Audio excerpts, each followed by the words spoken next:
this, these surveys that we had. We'll talk to you about the responses. We had the parent survey, we had the student survey, and we had the staff survey. It's kind of like our climate survey. I'm not going to read every one. I'm just going to give you kind of an idea. With our parent survey, we had 190 responses, with 5 being the highest. And some kind of way, I'll figure out how to send this to you all, so if you want to see the whole thing. I think I can scan it and send it to everybody so you can see the whole thing. Like, for example, for the parents, our school's purpose statement is clearly focused on student success. We got a 4.1.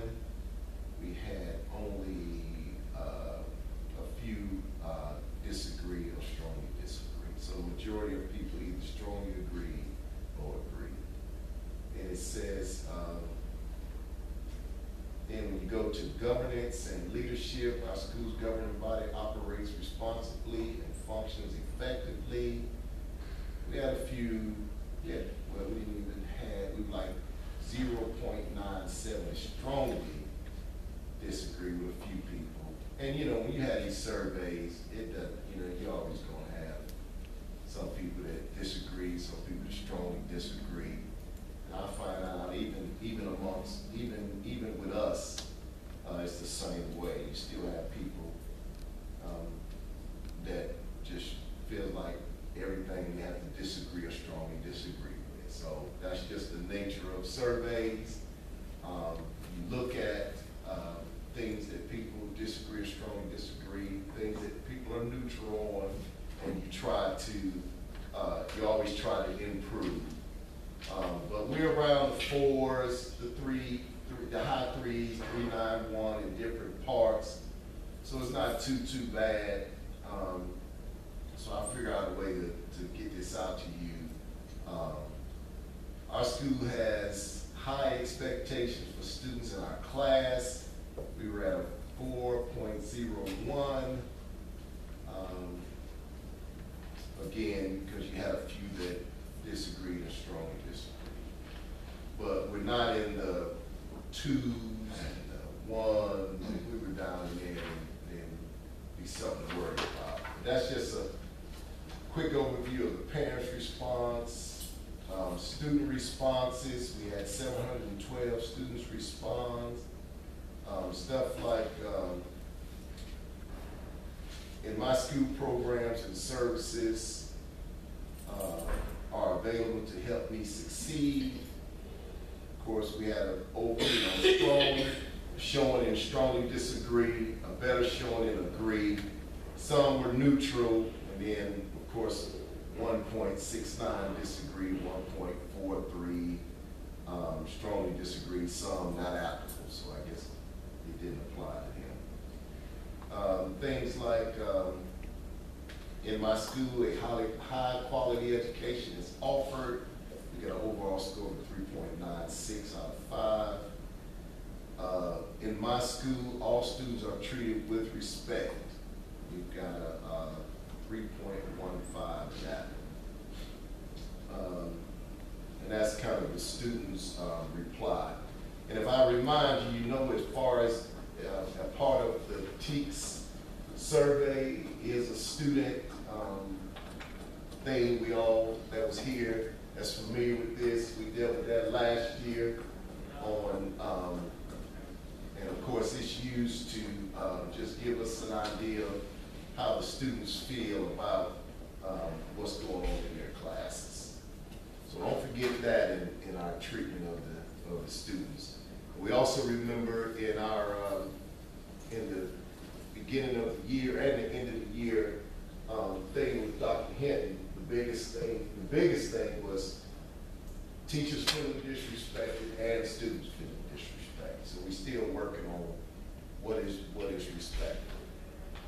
I always say, as far as from an administrative standpoint or an adult standpoint, is a lot of times if we treat the students like we're treating our own children, we can't go wrong. So in the way that we talk to them, in the way that we deal with them, and things like that, it would be okay from a respect standpoint. Staff survey. Our school purpose statement is clearly focused on student success. We even had at one point, we even had 1.27 strongly disagree. And this is us. We talking about us and our school success. If somebody feels like our school purpose is not clearly focused on student success, let's see what else. That's purpose and direction. Our school has a continuous improvement process based on data, goals, actions, and measures for growth. We scored a 4.49 on that. We still had a 0.25%. Somebody disagreed, somebody strongly disagreed. So that's just kind of how surveys go. I remember one year we had a survey that our phones available, some about the phone communications available for teachers. And we had just put new phones in all the classrooms, and somebody put strongly disagree on that. So, I mean, what do you do with that? You know what I'm saying? It is what it is, and what you look at is you look at how close you are to fives into where you need to make improvements. So surveys are good. Teaching and assessing learning. Now this is us, teachers and assessing learning. All teachers in our school monitor and adjust curriculum, instruction, and assessment based on data from student assessments and examinations of professional practice. And we still got 1.3% that disagree. So I don't know who that person is, but we're going to continue working on assessing the students and things like that. So just wanted to kind of go over this briefly, and I'll get these scanned, and so y'all can look at them at your leisure, just to kind of see what students, parents, and even what we feel about ourselves. Any questions on the survey? Okay. We got the SRI reports. Ms. Bradley was gracious enough to run these SRI reports. And if you don't know, we have a Read 180 program that we purchased. And what I'm going to do, just for your information, is I'm looking at this report, and I'm going to look at all the students that's below 600, because in the Read 180 session, she said you want to look at students below 600 as to students that may need to be placed in the Read 180 program. But what I'm going to do is I'm going to meet with all the students, and I'm going to give them an opportunity to retest. In case some of them just didn't take it serious. I think when I tell them where the 600s are going, I think they'll take it a little bit serious the next time. And then, so I'm going to probably meet with them tomorrow or sometime this week.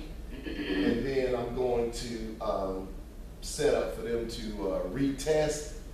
And then that'll be our group that we'll look at and place it in the Read 180 group. And for those of you who don't know what Read 180 is, it's just a reading program. Y'all know we've always had some type of reading. It used to be communication skills, and then and that was for 9th graders, and we've since evolved to just a reading class where grade level is in material, because what was happening, we had, after 9th graders finished their communication class, that was kind of it. We didn't have anything, for them to continue. So we kind of changed it where it's graded material, so we can continue helping those students with reading as they progress through high school. So more on the Read 180 and the students that need to be placed in the Read 180 classes.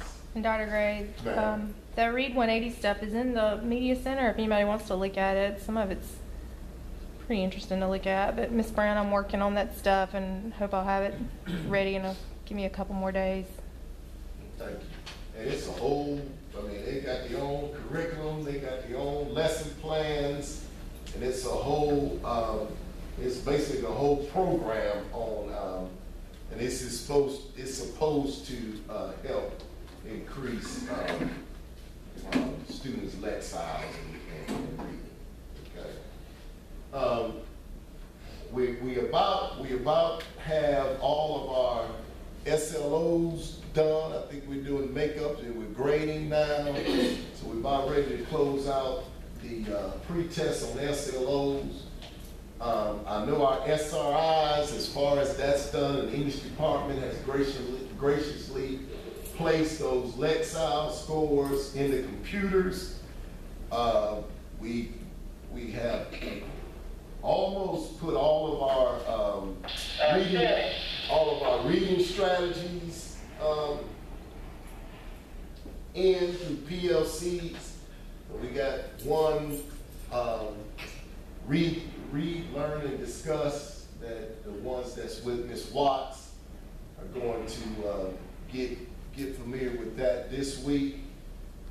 And then after that, we have all that Scribe Reader stuff in, and then we can get into, and some of you all are already using some of those strategies. Now, on the reading strategies, it's you know, PALS may not be the strategy that you use for, you know, at times, and then there may be times where reciprocal teaching is better, or there may be times where read and discuss are better, and this is why we've trained you on several different reading strategies. And then the very last one, or one of the last ones, will be the text-based writing strategy. As you know, we've already been writing across the curriculum. We started that a little while ago, and we're going to go with the text-based writing so that when we write across the curriculum, there's a way that we want to do that. Okay, so we'll reintroduce that sometimes next week. And then we'll have all of that stuff put in. We have our SRI data, and then our knowledge through literacy. It'll be on. You know, that's what we're looking for, is doing our lessons through literacy. And as we do our walkthroughs, and as we do our formative evaluations and things like that, that's what we're going to be looking for, is our lessons through literacy. Use those IFs if you need to pull down stuff. That's what we're going to free our IFs up, because I know they've been helping us on frameworks and things like that. If you have any questions about how to do that in your content area, make sure that you get with the IF. They can come in, they can model lessons for you. They can work with you one-on-one to get these things incorporated in the classroom. You know, if you're still a little bit confused on exactly what that should look like. Okay. So it's time to shift gears a little bit. We'll start Hawk Time. We've been slow. Some of y'all have been doing Hawk Time, but we've been slow in starting the Hawk Time because we wanted to get all of these things incorporated. The Hawk Time will be the same as it was last year. You know, each department will have a day, and then we'll talk more about that. And then that's where we'll build our data notebooks off of. Okay. In the Hawk Time, we should be looking at things that the students are not getting, and we ought to be remediating those students. We ought to be looking at our formative assessments and looking at the things that the students are not getting and taking that halt time to make sure that we work with them either in groups, one-on-one, and then accelerating the ones that are getting it so that they don't fall behind.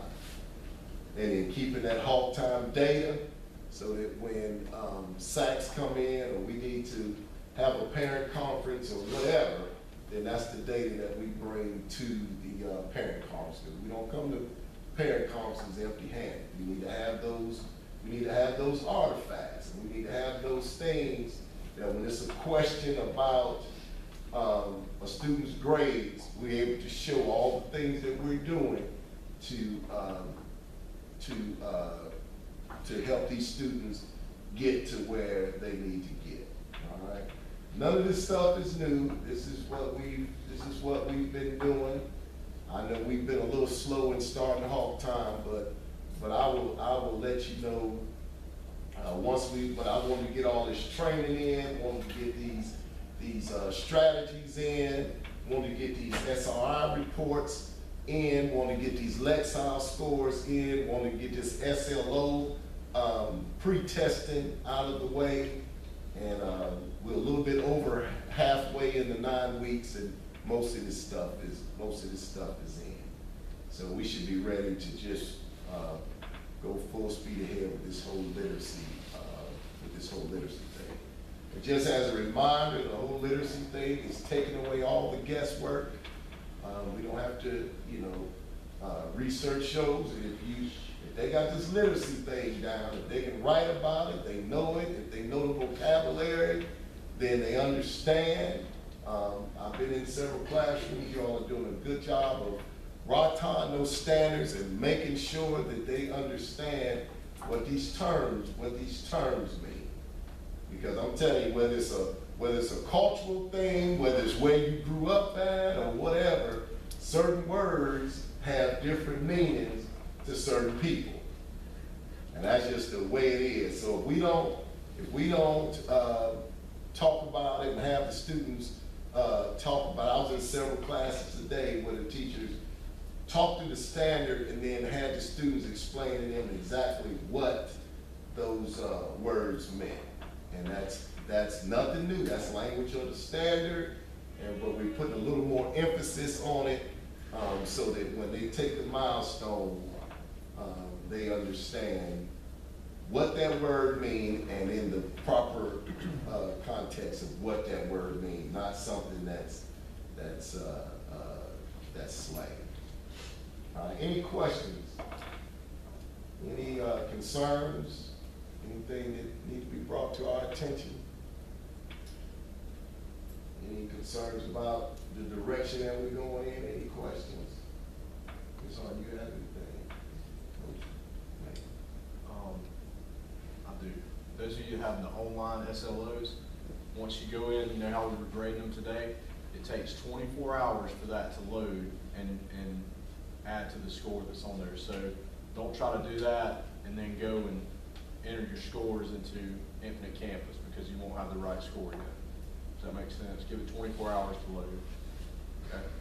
That's it. Any question on what we're going to be looking for when we come through the walkthrough? Basically, what we look for is real simple. Is somebody asked me, well, how many days a week should teachers be reading? Well, there's no specific number of days in a week. It's when you plan your lesson, you're planning your lesson through literacy. So whatever it takes you to do through literacy, that's how you plan your lesson. So it's not 2 days, at least 2 days a week we should see one of the reading strategies. No, that's planning your lesson through literacy. All right? And I can't emphasize that enough. There's no certain days. You got to plan your lesson through literacy. So as you plan it, now what's that going to require? It's going to require us looking at our lesson plans. We've been using some of these lesson plans for years and changing the dates and changing the names and still moving. So it's going to require us to look at those lesson plans because that's what we're going to be looking for is how is that going through literacy. I looked at, I think on this Miller room and several rooms I walked in today, and they were raw Tyler standard. And as I'm sitting there listening, I think I was in Ms. Brown's room, and the kids can tell you, well, analyze, and then we gotta go a step further and say, well, what do we mean when we say analyze? So we can make sure that when those kids look at that milestone, they know what analyze means for an example, and it's not something, you know, they have the language of the standard, so they know what meaning it is. I went in Miss Broxton's room, and she was doing the reciprocal teaching today, and those kids were really responding to that. And one young man had a science problem. He wasn't quite right. I mean, he was in the ballpark, but he wasn't quite right. And it was amazing to see the young lady right next to him, you know, talk it through with him, and then help him right through it. And basically what she was doing, she was facilitating the whole thing, keeping them on track. All right, only one person should be talking. And the whole time, all right, who's number two? Now it's after they finish the whole cycle, who's number two? Now it's your time to start. And that's what she was doing the whole time I was in there, just keeping them on track and facilitating the process. And the kids were working through the problems, and they were basically reteaching and redelivering the process. So we have to, you know, this is what we're doing. So we need to wrap our brains around it. You know, this is the direction that we're going, and I talked about that day one, because we want to increase. We want to increase everything that we need to increase. We want to cut down on the confusion as far as what do we need to do to make kids successful on these tests, whether it's the SLO or whether it's the milestone. And research says they got this literacy thing down, then everything should go. So if you're not quite there mentally, start working on that. Start talking to whomever you need to talk to get you there, because that's it. When we start these walkthroughs and things, that's exactly what we're looking for. Okay? So again, it's going to require you to go kind of look at your lesson plans and kind of tweak them a little bit, and some of them may need to be redone because we're going in a whole different direction. And just remember, it's everything through literacy.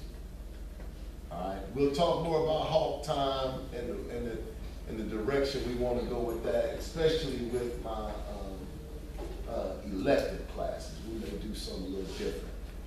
Just to give you a heads up, after we get the text-based writing down, and we're going to continue writing across the curriculum, but we're going to do it a little differently.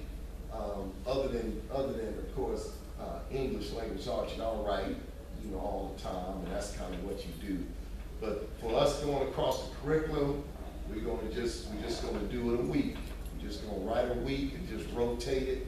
And if we rotate it a week, that means we got writing going on every day, every week. Okay? So we'll rotate it a week. You do it your week by content area, and then just that focus on writing, and then it'll rotate to somebody else. But we'll talk about that a little more. We're going to have it structured, that text-based writing. It gives you step-by-step directions. It even has forms that, you know, you give the student, and as they read, they write, but y'all get trained on that next week. And I think it'll make that writing across the curriculum a little more confined, and it gives a little more direction of exactly how to do it. So, any questions? Any comments? Any concerns? Everybody's good? Everybody's just ready to go? All right. Thank you for your time. And again, if you don't hear from me, then we're going to have our faculty meetings and our advisory